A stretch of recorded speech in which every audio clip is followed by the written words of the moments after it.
Commander Lisa Martinez stood at the viewport of the Earth diplomatic vessel, watching the stars. In 12 hours, they would meet with the Varaxian representatives for the third time. The first two meetings had not gone well. 800 humans had died when the Varaxians attacked an outpost near Proxima Centauri after the last talk failed. "Commander, we're receiving the final briefing from Earth Central," said Communications Officer Frank Wilson. Lisa nodded and moved to the main screen. The face of General William Porter appeared, his expression serious. "Commander Martinez, the United Earth Council has reviewed your mission parameters.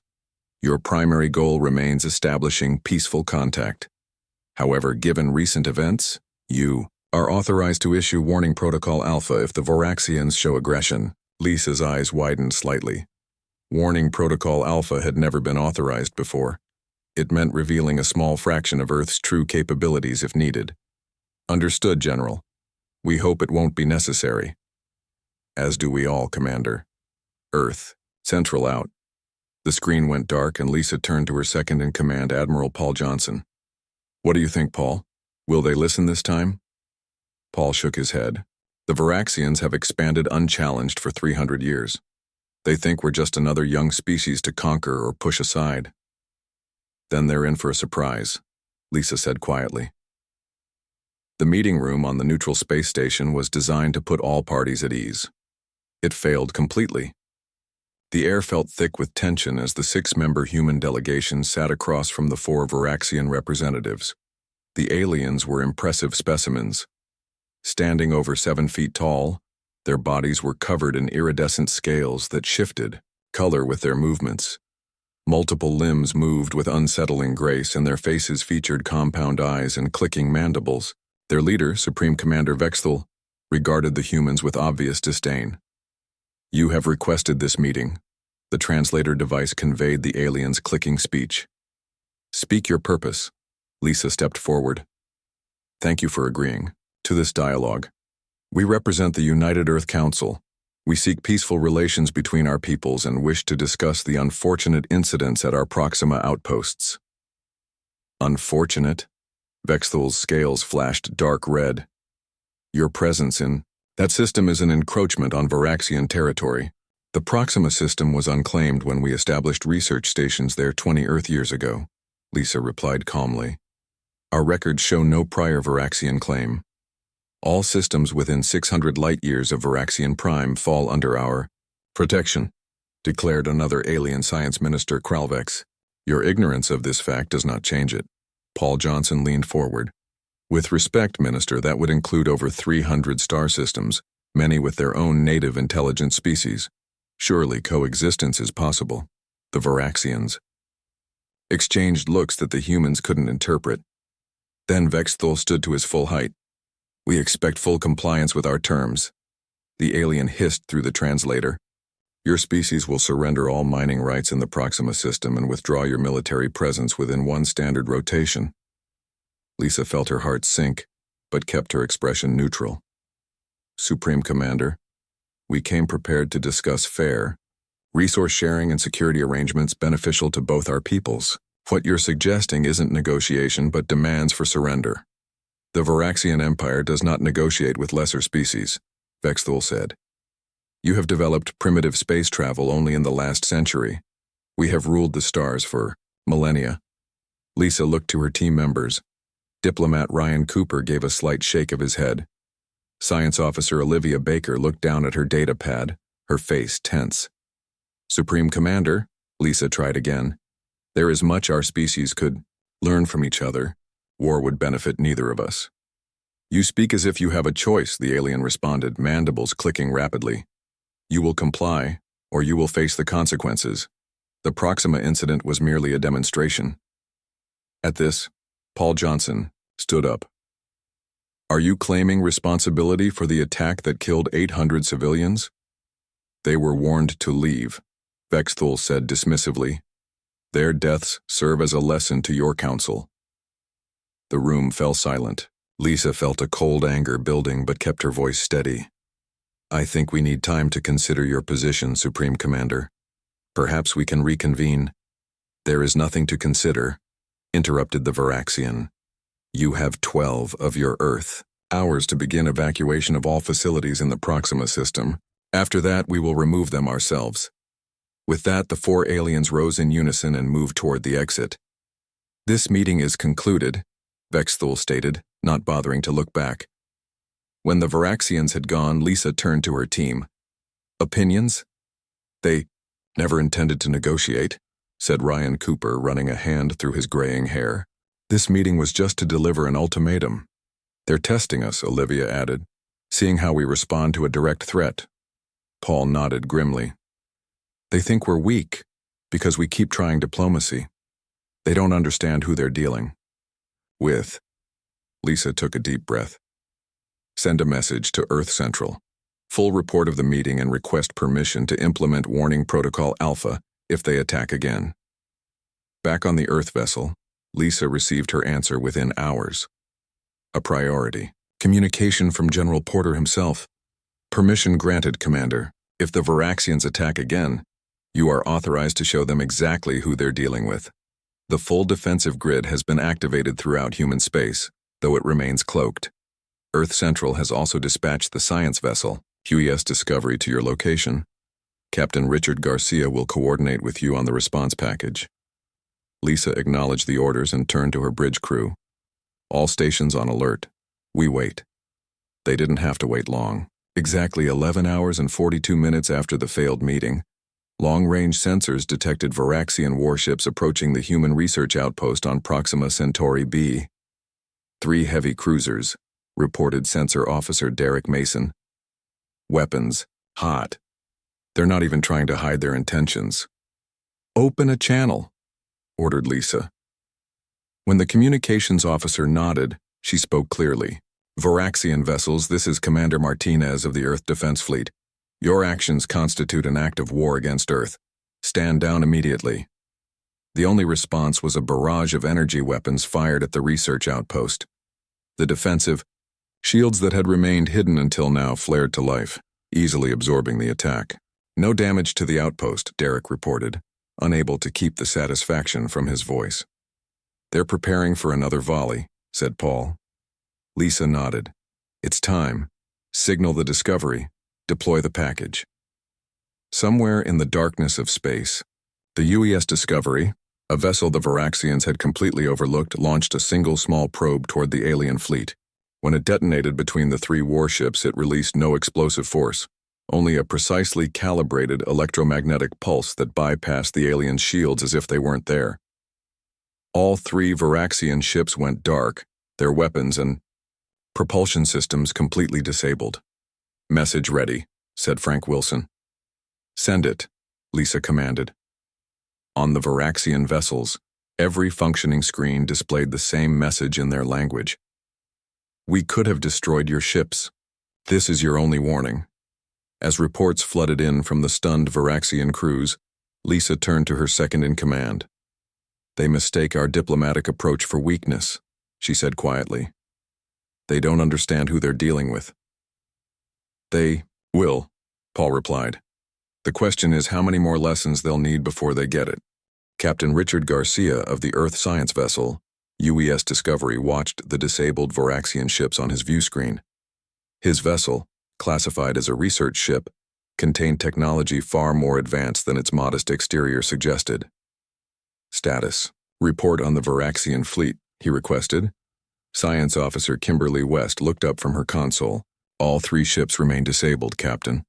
Life support and basic systems are functioning, but weapons and propulsion are completely offline. They're sending distress signals to their homeworld. Richard nodded. This was expected. Any sign they're trying to restore weapons capability? Yes, sir. Their engineers are attempting to bypass the affected systems, but they don't understand the technology we used. It will take them at least 72 hours to restore partial function. That gives us time. Richard turned to his communications officer. Any response to our message? Communications specialist Greg Howard shook his head. Nothing official, Captain. We're intercepting a lot of internal communications, though. They're confused and angry. Keep monitoring. Richard tapped his console, opening a channel to Commander Martinez's ship. Lisa, the package worked perfectly. The Varaxians are harmless for now. Lisa's face appeared on screen. Good work, Richard. Any casualties on their side? None. Just a lot of bruised egos, I imagine. Earth Central wants all data from the encounter transmitted immediately. They're preparing for the Varaxian response. Richard nodded. Already compiling it. We've mapped their fleet positions, analyzed their weapon signatures, and identified vulnerabilities in their shield harmonics. Kimberly has put together a complete technical assessment. The Council needs to decide our next move, Lisa replied. The Varaxians won't take this humiliation lightly. No, they won't, Richard agreed. But they might think twice before attacking again. As predicted, the Varaxian response came swiftly. 36 hours after the disabled ships were rescued by their comrades, long-range Earth sensors detected a massive fleet movement. In an emergency session of the United Earth Council, Admiral Susan Hayes presented the situation to the assembled representatives. The Varaxian Emperor has ordered an immediate assault on our largest colony in the Tau Ceti system. The attack force consists of 12 warships, including their flagship, the Dominance. Each ship is capable of planetary bombardment. Council leader Carlos Mendez leaned forward. Time to arrival? Approximately 18 hours at their current speed. Evacuation status of the colony? Not possible in that time frame, Susan replied. The colony has 23,000 civilians. The council chamber filled with concerned murmurs. Carlos raised his hand for silence. Admiral Hayes, what defense assets do we have in the area? Susan nodded to her aide, who brought up a holographic display. The colony has standard shield protection which wouldn't hold against a concentrated Varaxian attack. However, we have something else. The display shifted to show an innocuous-looking satellite. This is one of our Sentinel defense platforms. We have 36 of them in a dormant state around the colony. They've been there for 15 years, disguised as weather and communication satellites. The Varaxians don't know about them? No, sir. They've never been activated. Each one contains enough firepower to disable 3 Varaxian capital ships simultaneously. Carlos looked around the table at his fellow council members. We've maintained our peaceful facade for over 200 years. If we reveal these defenses— With respect, sir, Susan interrupted. We've already shown some of our capabilities at Proxima. The Varaxians have escalated in response. If we don't protect Tau Ceti, thousands will die. After a moment of silence, Carlos nodded. Very well. You have authorization to activate the defense grid. But remember, minimum force necessary. We disable their ships, not destroy them. Back aboard the UES Discovery, now positioned near Tau Ceti, Captain Richard Garcia received his new orders. His ship would coordinate the defense response. Kimberly, activate the Sentinel network. Full defensive posture. Around the colony, 36 satellites that had appeared dormant for years suddenly came to life, their systems powering up. Sentinels online, Captain, Kimberly reported. All functioning at optimal levels. Richard studied the tactical display. Deploy them in formation. Delta, let's catch their fleet in a net. As the Varaxian warships approached, moving in a wedge formation with the Dominance at its center, the Sentinels remained undetected. They're charging weapons, Greg reported from communications. They're targeting the colony center. Richard straightened in his chair. Send the standard warning. A message was transmitted. Varaxian fleet. This is Captain Richard Garcia of Earth Defense. Your vessels have entered restricted space with hostile intent. Power down your weapons and withdraw, or we will be forced to take defensive action. Though my response was immediate. The lead Varaxian ship fired a warning shot that purposely missed the colony but demonstrated their firepower. I think that's our answer, Richard said grimly. Kimberly, you may activate defense protocols. The Sentinels sprang into action. Moving with impossible speed, they surrounded the Varaxian fleet before the aliens could react. Each satellite emitted a precisely targeted energy pulse that passed right through the aliens' shields. On the Varaxian ships, confusion turned to panic as systems failed across their fleet. Weapons, engines, and shields shut down simultaneously. The massive vessels drifted helplessly in space. All 12 ships neutralized, Kimberly reported, a note of pride in her voice. No structural damage. Life support remains functional. Richard nodded. Open a channel to the Dominance. The view screen showed the bridge of the Varaxian flagship. Supreme War Commander Draxel glared at Richard with undisguised hatred. What have you done to our ships? The alien demanded. The same thing we did at Proxima, Richard replied calmly. We've temporarily disabled your offensive capabilities. Your life support and basic functions are unaffected. This is an act of war. No, War Commander. Your unprovoked attack on a civilian colony was an act of war. Our response was purely defensive. Richard leaned forward. We could have destroyed your entire fleet. Instead, we chose to spare your lives. In 24 hours, your systems will return to normal. I suggest you use that time to reconsider your approach to relations with Earth. Before the Varaxian could respond, Richard added, Also, a diplomatic vessel is en route to your position. They're bringing someone for you to meet, someone who has the authority to negotiate on behalf of Earth. I recommend you listen to what they have to say. He ended the transmission and sat back in his chair. The crew of the Discovery looked at him with a mixture of relief and tension. Will they listen now, Captain? Asked Greg. Richard glanced at the screen showing the disabled alien fleet. They might not have a choice, but this is just the beginning. He turned to Kimberly. Send all scan data to Earth Central and prepare a full report for General Taylor. He'll need everything we've learned about their technology for the next phase. As the Discovery moved away from the confrontation zone, Richard looked out at the stars. Humanity had kept its true nature hidden for centuries. Now, piece by piece, the facade was coming down. General Eric Taylor stood before the emergency session of the United Earth Council. The large chamber was filled with representatives from every human settlement in the galaxy. The mood was tense but determined. The Varaxian attack force has been neutralized, Eric reported, his voice clear and confident. All 12 of their warships were disabled using only 5% of our defensive capabilities. Murmurs spread through the chamber. Council leader Carlos Mendez raised his hand for silence. Casualties? He asked. None on our side, Eric replied. And none on theirs. Their ships were disabled, not destroyed. All crew members are unharmed. Representative Maria Hernandez leaned forward. And what happens now, General? The Varaxians know we're stronger than we've pretended to be. How will they respond? Eric nodded to his aide, who brought up a holographic display showing the current position of the Varaxian fleet. Our analysis suggests they will retreat to regroup and reassess. They still don't understand the full extent of our capabilities. They may believe this was our maximum defensive effort. How long can we maintain this partial revelation? Asked Representative Joseph Parker.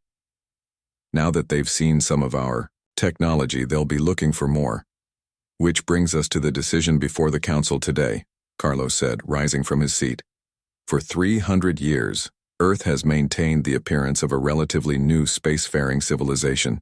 We've hidden our true technological advancement from the rest of the galaxy. The question now is, do we continue this deception?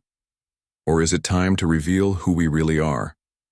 The council chamber fell silent as the representatives considered the question. Dr. Alan Kelly, head of Earth's Advanced Technology Division, stepped forward to speak. The facade was always meant to be temporary, he reminded them. It was a protective measure during our early observation period. We wanted to understand the galaxy before fully engaging with it. He gestured to the display, which now showed a map of the known galaxy with human observation posts marked in blue. There were hundreds of them, many in areas believed to be unexplored by Earth. We've been watching and learning for centuries. We know more about the Varaxians than they know about themselves. We have similar intelligence on every major civilization in our galactic neighborhood.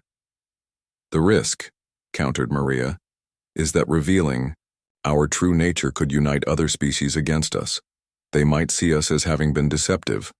Or, said Eric, they might recognize that we've had the power to conquer for centuries and chose not to. That we value cooperation over domination. Carlos looked around the room. We need to make a decision. The diplomatic team is waiting to depart for the meeting with the Varaxian leadership. After a brief discussion, the vote was almost unanimous. Carlos nodded solemnly. Then it's decided. We will begin a controlled revelation of Earth's true capabilities. General Taylor, you have authorization to proceed with Phase 1. In the secure military installation beneath the Pacific Ocean, Dr. Alan Kelly and his team prepared to send a message that would change humanity's place in the galaxy forever. The facility was one of Earth's oldest and most secret, built 400 years ago when humans first developed faster-than-light technology. It contained the central hub of Earth's vast observation network. All systems ready, Dr. Kelly, reported Senior Technician Sarah Young. The transmission array is aligned with all major Varaxian communication nodes. Alan took a deep breath. The facade ends today, he said quietly as he initiated the sequence. Throughout Varaxian territory, every communication device simultaneously displayed the same message. A detailed map of their homeworld, with strategic military installations, precisely marked, followed by the words, "Stop attacking or we stop pretending to be polite." The map was so accurate, so detailed, that it showed installations the Varaxians believed were completely secret. It revealed defensive weaknesses they thought no one could possibly know. Most shockingly, it displayed real-time troop movements and fleet positions. On the Varaxian homeworld, Emperor Zexkol stared at the display in disbelief. How is this possible? He demanded of his advisors. How do they know these things? Supreme Intelligence Director Moxval had no satisfying answer. The humans must have been observing us far longer than we realized, Your Majesty. These are not recent discoveries. They know everything about us. A trick, insisted War Minister Thaxter. They cannot possibly be as powerful as they suggest. Then how did they disable 12 of our most advanced warships without firing a single destructive shot? Countered Moxval. How do they know the location of bases even some of our own military leaders aren't aware of? The Emperor's scales darkened with anger and fear. Contact our fleet commanders. All ships are to withdraw from human territory immediately and prepare a diplomatic vessel. I will send my personal envoy to speak with these humans. Back on Earth, General Eric Taylor received confirmation that the message had been delivered. Phase 1 complete, he reported to the Council. Varaxian military commands are in disarray. Several of their fleet groups have already begun retreating from positions near our space. And Phase 2? Asked Carlos. Chief Diplomat Nancy Green is prepared to meet with their envoy. The diplomatic vessel leaves in 3 hours. What if they don't respond peacefully? Asked Maria. What if they see this as a challenge? Eric's expression remained calm. Then we proceed to Phase 3, a full demonstration. Let's hope it doesn't come to that, Carlos said quietly.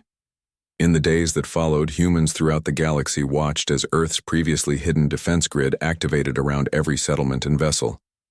The protective systems, dormant for centuries, came online with quiet efficiency. Enormous shield generators that had been disguised as civilian infrastructure revealed their true purpose. Orbital platforms that appeared to be simple communication relays transformed into defensive arrays. Ships that had seemed ordinary suddenly displayed capabilities that defied conventional understanding of physics. On the colony world of New Eden, 8-year-old Ben Foster looked up at the sky in wonder as the defense grid became visible, a web of golden light stretching across the heavens. "What is that, Mom?" he asked, pointing upward. His mother, Colony Administrator Linda Foster, smiled. "That's been protecting us all along," she explained.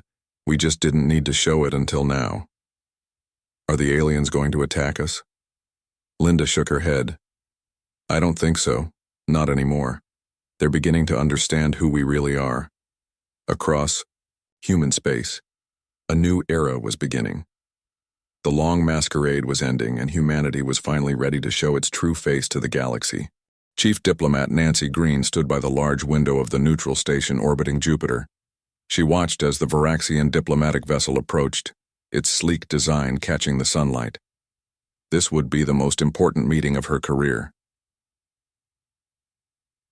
"They're requesting docking permission," reported her assistant Jake Miller. "Grant it," Nancy replied, and make sure all security protocols remain passive. We don't want to appear threatening." The Varaxian ship docked with perfect precision. 20 minutes later, a delegation of 5 aliens entered the meeting chamber. Their lead diplomat, High Emissary Krenzal, was an older Varaxian with scales that had faded to a pale blue. He moved with careful dignity. "Welcome to Jupiter Station," Nancy greeted them. "I am Chief Diplomat Nancy Green, authorized to speak on behalf of the United Earth Council." The Varaxian emissary performed a formal gesture with his upper limbs. "I am High Emissary Krenzal, voice of Emperor Zexkol. We have been sent to understand." Nancy gestured to the meeting table. "Please, be seated. We have adjusted the chairs to accommodate your physiology." Once they were all seated, Nancy noticed the Varaxians glancing around nervously, as if expecting hidden weapons. "This facility has no offensive capabilities," she assured them. "It was designed purely for diplomatic functions." "How can we trust this statement?" asked one of the other Varaxians, his scales flashing red. "You have hidden your true nature from us for centuries." "A fair point," Nancy acknowledged. "But consider this. If we wished you harm, we would not need to bring you to a special facility to accomplish it." The aliens fell silent, considering her words. "Our first question," Krenzal said finally, "is simple but fundamental. How long have you been watching us?" Nancy smiled. Humanity's apparent technological level was a choice, not a limitation. "We've had faster-than-light travel for over 400 years. We've observed dozens of species, including yours, develop and expand." The Varaxians exchanged shocked looks. 400 years, repeated another diplomat. "That predates our first interstellar flight." "Yes," Nancy confirmed. "We were already exploring the galaxy when your ancestors were just beginning to look to the stars." "Why the deception?" Krenzal asked. "Why present yourselves as a young, vulnerable species?" Nancy activated the table's holographic display, showing a timeline of galactic history. "Our policy has always been non-interference," she explained. "We've watched species rise and fall, wage wars and make peace. We chose to observe rather than intervene." She advanced the display to show the early encounters between humans and other species. "Our first contacts with other civilizations did not go well. Many saw our technology as a threat. Some tried to steal it. Others attempted to destroy us before we could become competitors. We learned that appearing less advanced often led to more peaceful interactions." "So you lied," accused the red-scaled diplomat. "We concealed," Nancy corrected gently. "And we watched, and we learned."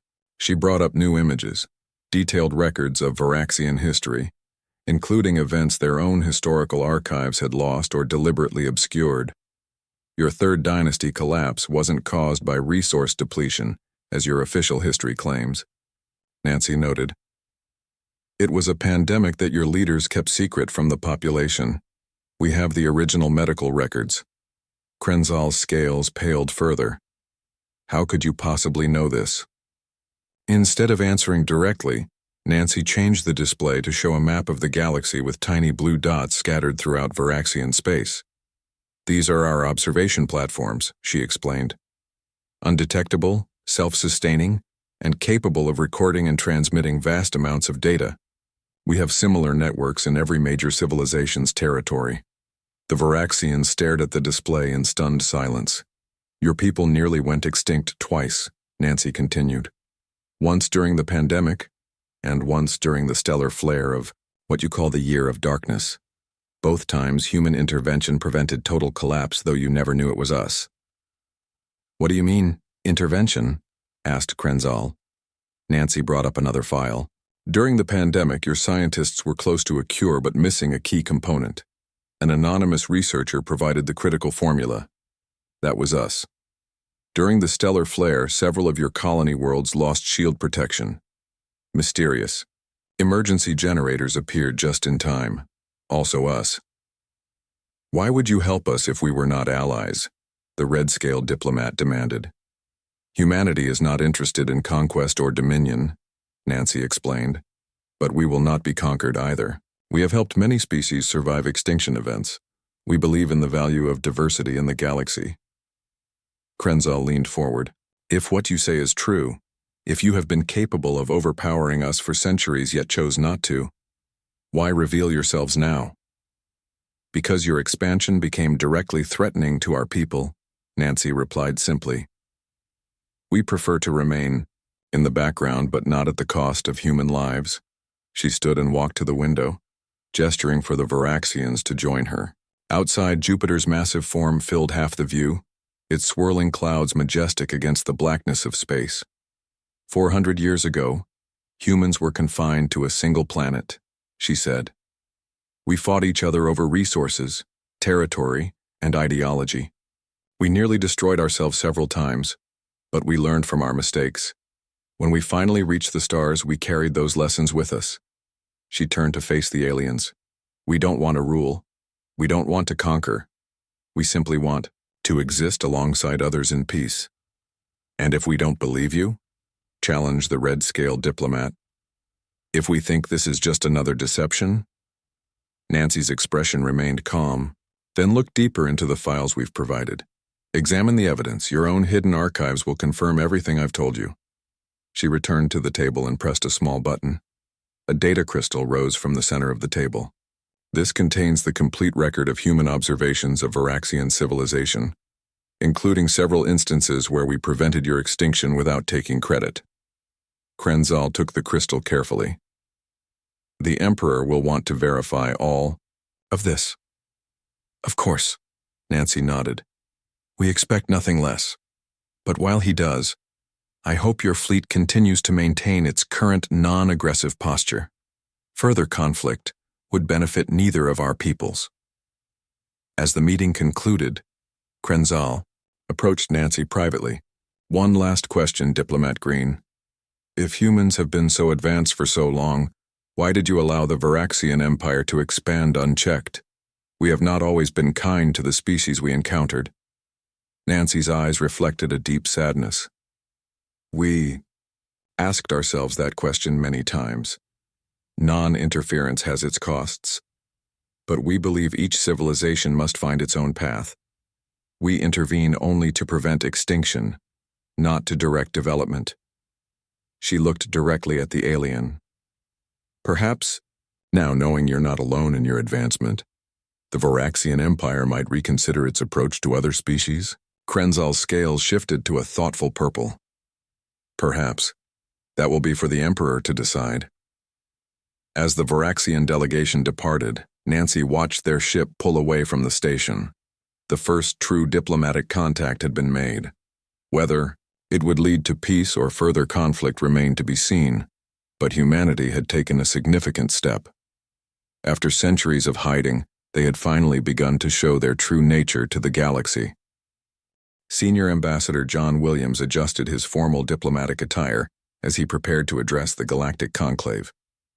This was a historic moment, the first time a human representative had been invited to speak before this assembly of 17 spacefaring civilizations. The Grand Chamber of the Conclave Station was designed to accommodate beings of vastly different physiologies and environmental needs. Some representatives sat in standard chairs, others floated in anti-gravity bubbles, and a few remained in sealed environmental pods. From his waiting area, John could see the Varaxian delegation, including Emperor Zexkol himself. The presence of the Emperor, rather than a lesser official, signaled the importance the Varaxians now placed on relations with Earth. "They're ready for you, Ambassador," said his assistant, Olivia Reed. John nodded. "Let's hope they're ready for what I have to say." He walked to the central platform, which rose slightly as he stepped onto it. The assembled representatives fell silent. "Distinguished representatives of the Galactic Conclave," John began, his voice calm and measured. "I am Senior Ambassador John Williams of Earth. It is my honor to address this assembly for the first time." He paused, looking around the chamber. "For many of you, humans are newcomers to the galactic community. You know us as a species that achieved faster-than-light travel only in the last century, with modest colonies and limited influence." John activated a holographic display above the platform. That perception was carefully cultivated. The truth is very different.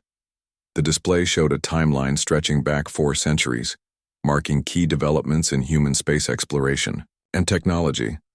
Earth has maintained a policy of minimal intervention for centuries, he explained. We've watched your civilizations develop, learn, struggle, and grow. We've admired your achievements and mourned your conflicts. Murmurs spread through the chamber as translators conveyed his words to each species. We did not reveal our true capabilities because early encounters with other species taught us that advanced technology often provoked fear rather than cooperation. The holographic display shifted to show the network of observation posts humans had maintained throughout the galaxy.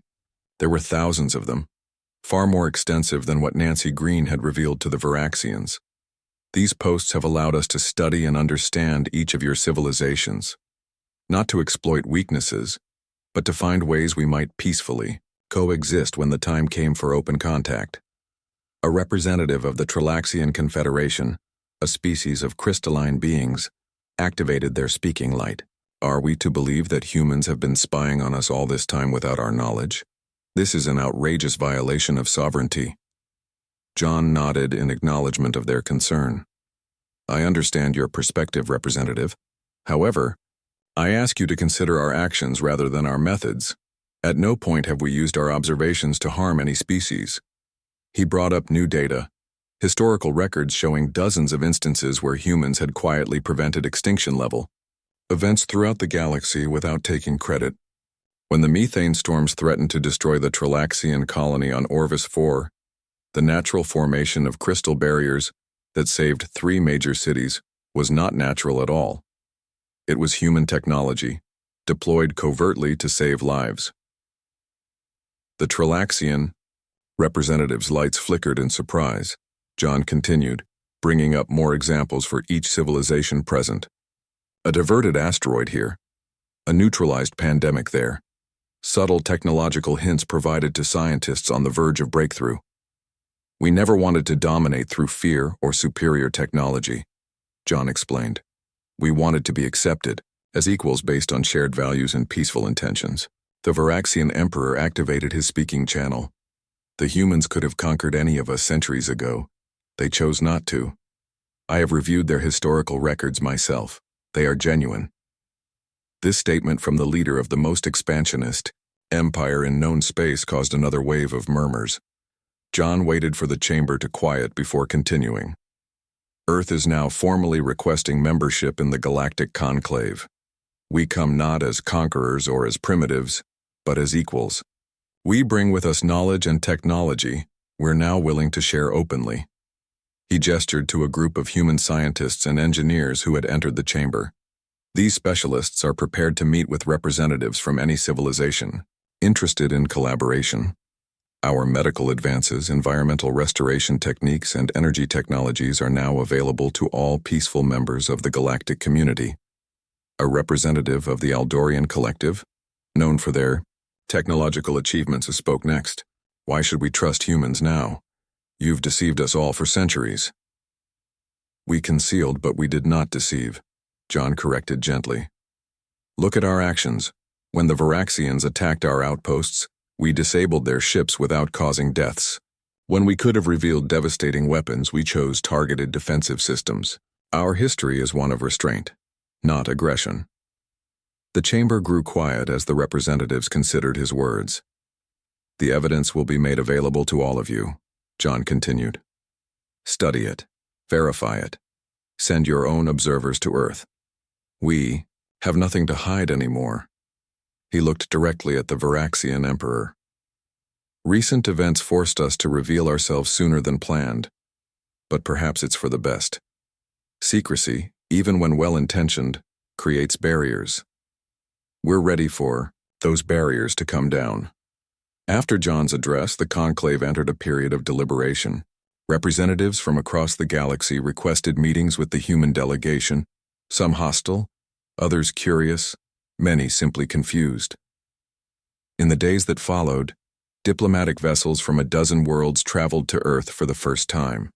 The Aidu visitors found not a warlike species desperate to prove its strength, but a civilization that had chosen restraint when it could have easily conquered. Lieutenant Carol Murphy stood at the observation deck of Earth's orbital headquarters, watching, as yet another diplomatic ship approached. This one carried representatives from the Nelvaran Assembly, beings of pure energy contained in specially designed vessels. "Do you think they understand us now?" asked her colleague, Security Chief Daniel Lee, as he joined her at the window. Carol considered the question as she watched the procession of ships, former adversaries now approaching with caution and newfound respect. "They're beginning to," she replied, "and that's all we ever wanted." Daniel gestured to a screen showing news from across human space. Colonies that had hidden their advanced technology for generations were now openly displaying their true nature. Ships were traveling freely without maintaining their primitive disguises. Children who had grown up being careful not to reveal their world's capabilities were now learning about their species' actual history. "It's strange," Daniel said. "After centuries of pretending to be less than we are, it almost feels like we have to learn how to be ourselves again." Carol smiled. "That's the easy part. Being human has always meant adapting, growing, and reaching out to understand others. We just get to do it openly now." As the Nelvaran ship docked, Carol straightened her uniform. "I should go. I'm part of the welcoming committee." "Good luck," Daniel said. "Remember, they're probably just as nervous as we are." "Probably more so," Carol replied with a smile. "After all, they just learned they've had a guardian angel watching over them for centuries." She walked toward the docking bay, ready to help build a new era of honest cooperation. Earth's warning had been delivered, understood, and accepted. Now came the harder, but more rewarding task: forging genuine relationships with the diverse civilizations that shared their galaxy. The pretending was over. The real work was just beginning.